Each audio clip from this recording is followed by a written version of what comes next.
Today I am wearing this hat out of solidarity. My nephew Joe, who is a Division III baseball player, a pitcher, had surgery in his pitching arm, had some random injury, and had to have it scoped out and fixed. And it went well. He's recovering. But the moral of the story is you got to put the work in.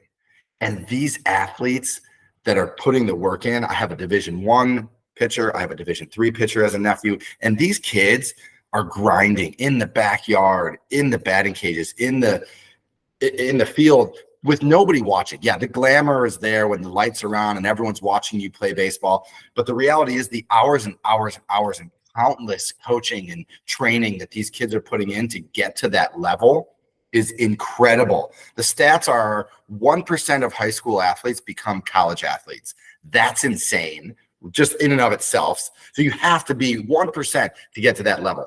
And then less than 1% of college athletes become professional athletes. So these kids are putting in so much work to be good. Great. And if you want to be that person, you have to put that work in. It's the same thing in any industry. I don't care what you're selling, pencils, real estate, playing baseball, being in any industry, you have to put the work in to be in that top 1%. So Joe, get better soon.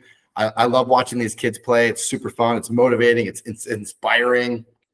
And anytime when I was in corporate America and I was hiring, if I saw a college athlete come in and it had on his resume, he was a college athlete, I was like, they're workers. Like, these people know how to put in the hours to get to that end result, which whatever it is, meaning connection with a client or selling a widget or just developing something, these people understand grind because they're working with the lights out, nobody watching all day, every day. So be that person and work harder than the next guy to get to that level. That's just how it works.